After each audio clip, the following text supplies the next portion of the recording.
नमस्कार मित्रांनो, मागच्या लेक्चरमध्ये आपण प्रायमरी प्रोसेस म्हणजे काय, प्रायमरी प्रोसेसमध्ये काय होतं, सेकंडरी प्रोसेस म्हणजे काय याच्याबद्दल डिस्कशन केलं होतं.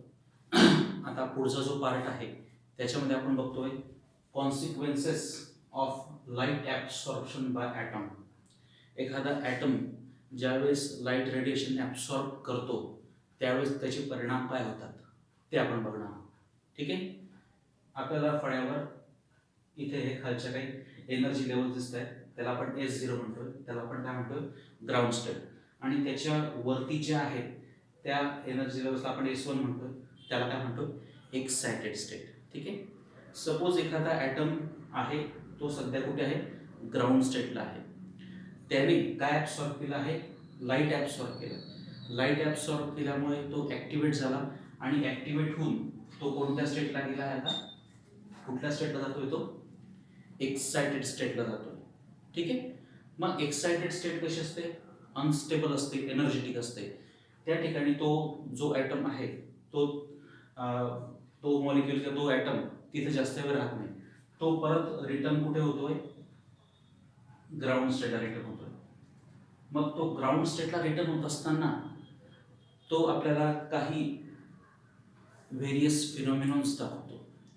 ते फिनॉमिनॉन्स कोणकोणते आहेत, फ्लोरोसन्स, फॉस्फोरेसन्स आणि quenching of fluorescence. once again we will repeat. Whenever you can see on the board there are two states. First is ground state. Here the energy levels are denoted by the symbol S0, and the energy level next to ground state are denoted by the symbol S1. They are called as excited state.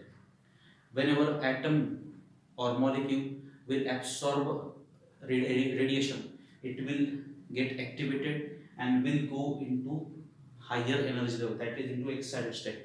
It is unstable, so molecule once again returns back to ground state. When he returns to ground state, he shows different phenomenons, and those phenomenons are fluorescence, phosphorescence and quenching of fluorescence.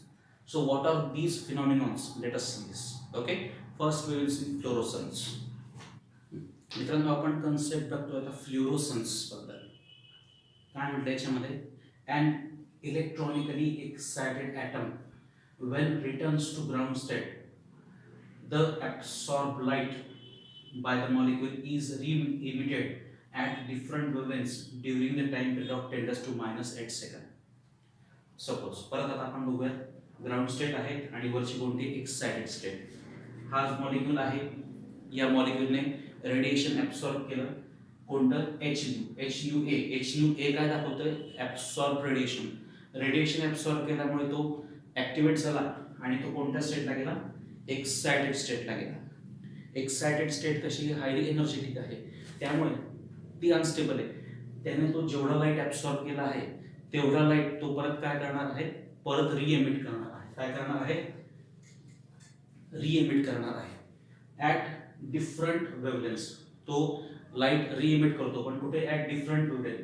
आणि किती वेळ लागतो याच्यासाठी, 10⁻⁸ second, एवढा कमी वेळ लागतो.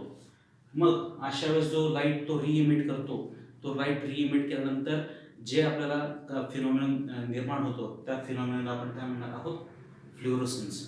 काय म्हणणार आहोत, फ्लोरोसन्स. ओके. जोपर्यंत, आणि हा जो फ्लोरोसन्स कन्सेप्ट आहे मित्रांनो, हा अतिशय इन्स्टंटॅनियस आहे. लाईट रेडिएशन जोपर्यंत आहे तोपर्यंत फ्लोरोसन्स राहणार. लाईट रेडिएशन कट ऑफ झालं, फ्लोरोसन्स पण कट ऑफ होणार. मित्रांनो, याचं उदाहरण आपण जर घेतलं, रात्रीच्या वेळेस ज्यावेळेस आपण प्रवास करत असतो त्यावेळेसचे साईन बोर्ड्स असतात, रोड सिग्नलचे साईन बोर्ड्स असतात. ज्यावेळेस आपला प्रकाश जो त्यावेळेस पडतात, त्याच्यावर पडतो आपला हेडलाईटचा लाईट, त्याच्यावेळेस ते लाल पिवळे असे जे रिफ्लेक्शन आहे ते आपल्याला चमकताना दिसतात. ती कन्सेप्ट कशाची आहे, फ्लोरोसंट. आपण लाईट बंद केला तर ते चकाकणं जाऊन जातं, बंद होऊन जातं. काय होतं त्या ठिकाणी, ज्यावेळेस आपला लाईट त्या सबस्टन्सवर, त्या लाल रंगावर पडतो, लाल रंगावर तो लाईट ज्यावेळेस पडतो त्याच्यामध्ये जे मॉलिक्यूल्स आहेत ते एक्साइटेड स्टेटला जातात आणि परत जेवढा लाईट त्यांनी ॲब्सॉर्ब केला तेवढा तो रिएमिट करतात at different wavelength during the time period of 10⁻⁸ second. मग ज्यावेळेस ते लाईट रिएमिट करतात त्यावेळेस तो आपल्याला सबस्टन्स कसा दिसतो, चकाकताना दिसतोय, कारण की जेवढं रेडिएशन त्याने ॲब्सॉर्ब केलंय तेवढेच ते काय करतात, बाहेर टाकायचा प्रयत्न करतायत. मग बाहेर टाकल्यामुळे तो सबस्टन्स काय दिसतो आपल्याला, चकाकताना दिसतोय. लाईट बंद केला की त्या ठिकाणी फ्लोरोसन्स पण काय होणार आहे, बंद होऊन जाणार आहे. हे रिएमिटन्स जे आहे ते किती पिरियडमध्ये येते, 10⁻⁻8 सेकंदमध्ये येत आहे. ठीक आहे. So fluorescence is a instantaneous phenomenon. When light radiation cuts off, fluorescent will also be cuts off. ठीक आहे. मग फ्लुओरेसन्स होण्यासाठी तो लाईट रेडिएशन कसा पाहिजे, लॉंगर वेव्हलेंथचा पाहिजे. जेवढी लॉंगर वेव्हलेंथ असेल तेवढी एनर्जी कमी असेल, आणि जेवढी एनर्जी कमी असेल तेवढं त्या ठिकाणी फोटोकेमिकल रिएक्शन होणार नाही. फक्त काय होणार, तो लाईट ॲब्सॉर्ब होणार आणि तो रिएमिट होणार. त्याची एनर्जी वेव्हलेंथ समजा कमी असती तर एनर्जी जास्त असते, एनर्जी जास्त असेल तर त्या ठिकाणी फोटोकेमिकल रिएक्शन होणार, आपल्याला त्या ठिकाणी फ्लोरोसन्स दिसणार नाही. फ्लोरोसन्स जर आपल्याला हवा असेल तर जो लाईट आपण ॲब्सॉर्ब करणार आहे, तो सबस्टन्स ॲब्सॉर्ब करणार आहे, त्याची वेव्हलेंथ कशी पाहिजे, लॉंगर वेव्हलेंथ पाहिजे. लॉंगर वेव्हलेंथ, लोअर एनर्जी, आणि एनर्जी कमी असेल तर त्या ठिकाणी फोटोकेमिकल रिएक्शन होणार नाही. ही इसेन्शियल कंडिशन आहे कशाची, फ्लोरोसन्सची. आता आपण बघतो टाइप्स ऑफ फ्लोरोसन्स, किती प्रकारचे फ्लोरोसन्स आहेत. मित्रांनो, फ्लोरोसन्स 3 प्रकारात होऊ शकतात. आपण एक एक प्रकार बघूया. मित्रांनो, आपण बघतोय टाइप्स ऑफ रेझोनन्स. पहिला प्रकार आहे रेझोनन्स फ्लोरोसन्स. ब्रॅकेटमध्ये काय म्हटलंय, VI is equal to VF.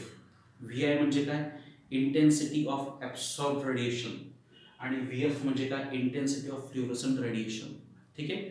आता रेझोनन्स फ्लोरोसन्स म्हणजे काय, काय म्हणते बघा, Wien intensity of absorb radiation म्हणजे VI and intensity of fluorescent light म्हणजे VF is said, then it is said that resonance fluorescence occurs. समजा एखाद्या ॲटमने 250 नॅनोमीटर एवढं लाईट ॲब्सॉर्ब केला आणि कुठे गेला, एक्साइटेड स्टेटला गेला, आणि ज्यावेळेस तो रिइमिट करतोय, तो रिइमिट करताना जो लाईट फ्लोरोसंट लाईट बाहेर पडतोय त्याची इंटेन्सिटी पण किती आहे, 250 नॅनोमीटर. ॲब्सॉर्ब रेडिएशनची इंटेन्सिटी 250, फ्लोरोसंट लाईट जो बाहेर पडतो त्याची इंटेन्सिटी पण किती आहे, 250, म्हणजे VI is equal to VF. अशा वेळेस जो फ्लोरोसन्स निर्माण झालाय त्या फ्लोरोसन्सला आपण काय म्हणणार आहे, रेझोनन्स फ्लोरोसन्स.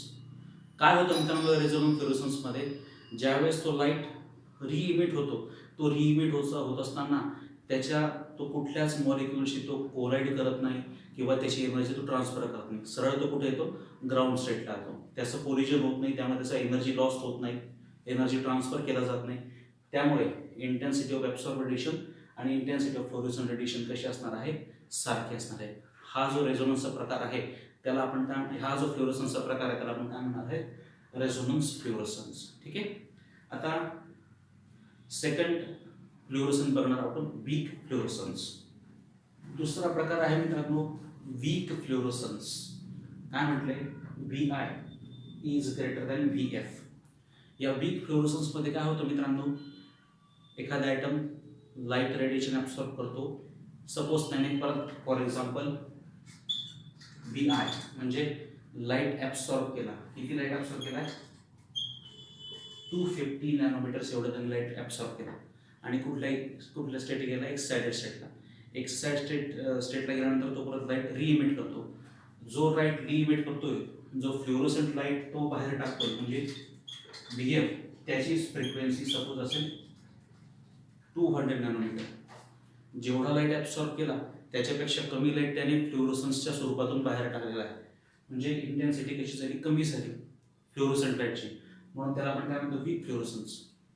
वीक फ्लोरोसन्स का घडत असते, ज्यावेळेस सपोज तो एक्साइटेड स्टेटला गेला आणि परत तो लाईट रिइमिट करत असताना मधल्या वेळेस तो इतर ॲटमशी कोलाइड झाला. इतर ॲटमशी कोलाइड झाल्यामुळे त्याची एनर्जी लॉस झाली आणि उरलेली एनर्जी त्याने फ्लोरोसनच्या स्वरूपात बाहेर टाकलेली. त्याने किती ॲब्सॉर्ब केली एनर्जी, 250. रेडिएशन किती ॲब्सॉर्ब केलं, 250 नॅनोमीटर. एक्साइटेड स्टेटला गेला आणि रिइमिट होत असताना तो दरम्यानच्या काळामध्ये मॉलिक्युल्स इतर ॲटमशी त्याचं कोलिजन झालं. कोलिजन झाल्यामुळे त्याची एनर्जी लॉस्ट झाली आणि उरलेली एनर्जी त्याने फ्लोरोसनच्या स्वरूपात बाहेर टाकली. मग त्याने 200 नॅनोमीटर एवढी फ्लोरोसंट लाईट बाहेर टाकला, जो ॲब्सॉर्बपेक्षा कमी झाला. 50 नॅनोमीटर एवढं जो लॉस्ट आहे तो कशामुळे झाला आहे, due to collision with the other atom. ठीक आहे. मग याला म्हणणार आपण वीक फ्लोरोसन्स. काय म्हणणार, वीक फ्लोरोसन्स. आता तिसरा आणि शेवटचा प्रकार आहे इंटेन्स फ्लोरोसन्स. शेवटचा प्रकार आहे इंटेन्स फ्लोरोसन्स. म्हणजे intensity of absorb light is less than intensity of fluorescent light. Fluorescent लाईटची इंटेन्सिटी जास्त आहे ॲब्सॉर्बपेक्षा. पहिला पॉईंट काय म्हटलं, हा जो इंटेन्स फ्लोरोसन्स आहे हा अतिशय रेअर असतो. रेअर प्रकारामध्ये रेअर एलिमेंट्स, रेअर मॉलिक्युल्स हा फिनॉमिनन दाखवतात. म्हणून काय म्हटलं, it is very rare phenomenon, it is very rare concept.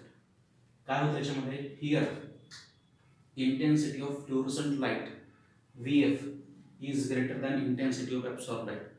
Fluorescent लाईटची इंटेन्सिटी जास्त असणार आहे कोणापेक्षा, ॲब्सॉर्ब लाईटपेक्षा. म्हणजे 250 नॅनोमीटर एवढं लाईट ॲब्सॉर्ब केलं असेल तर तो 300 नॅनोमीटरचा फ्लोरोसंट लाईट तो बाहेर टाकतो. कशामुळे होतं हे बघा. It happens due to excitation of atom to the next vibrating level due to some kinetic energy along with the absorb light. एखादा ॲटम ज्यावेळेस रेडिएशन ॲब्सॉर्ब करतो त्यावेळेस तो नेक्स्ट एनर्जी लेवलला न जाता नेक्स्ट व्हायब्रेटिंग लेवलला जातं. कशामुळे, due to presence of some kinetic energy in that atom. म्हणजे त्याच्या ॲटममधला कायनेटिक एनर्जी त्याच्याकडे होती, परत त्याने लाईट ॲब्सॉर्ब केला. या दोघं एनर्जीच्या कॉम्बिनेशनमुळे तो कुठे गेलाय, नेक्स्ट व्हायब्रेटिंग लेवलला गेलाय. मग त्याच्यातून ज्यावेळेस तो रिटर्न येतो मित्रांनो, त्यावेळेस तो कायनेटिक एनर्जी पण बाहेर टाकतो आणि जो ॲब्सॉर्ब केलेला लाईट आहे तो पण बाहेर टाकतो. म्हणजे दोघं प्रकारचे तो लाईट्स बाहेर टाकतो. त्यामुळे जो फ्लोरोसन्स निर्माण होतो त्याची इंटेन्सिटी, तीव्रता कशी असणार आहे, जास्त असणार आहे. म्हणून असा जो फ्लोरोसन्स आहे त्याला काय म्हणणार आपण, intense fluorescence. Okay. So what is fluorescence? Whenever an atom or molecule absorbs light radiation, it goes into excited state and re-emits the absorbed light during the period of 10 raised to minus 8 seconds. That re-emitted light is called as fluorescent light. Fluorescence is an instantaneous phenomenon. As long as you are having that radiation, you will see the fluorescence. As soon as the light radiation cuts off, fluorescence will be stopped. Okay. Necessary condition for fluorescence is what? The absorbed light should be of longer wavelength. It should not produce photochemical reaction. Okay, this is the necessary condition for fluorescence. There are three types of fluorescence. First was resonance fluorescence, in which intensity of absorbed light and intensity of fluorescent light is same. Second was weak fluorescence. Here intensity of fluorescent light is weaker than intensity of absorbed light. And last is intense fluorescence. Due to kinetic energy and absorbed radiation, that atom goes into next vibrating level. When it returns back to ground state, it re-emits both the energy, that is kinetic energy, as long as similarly as the absorbed light. Both the radiations combines and it gives intense fluorescent light. Okay, so friends, this is all about fluorescence. In the next lecture we are going to see the phosphorescence and quenching of fluorescence. Thank you.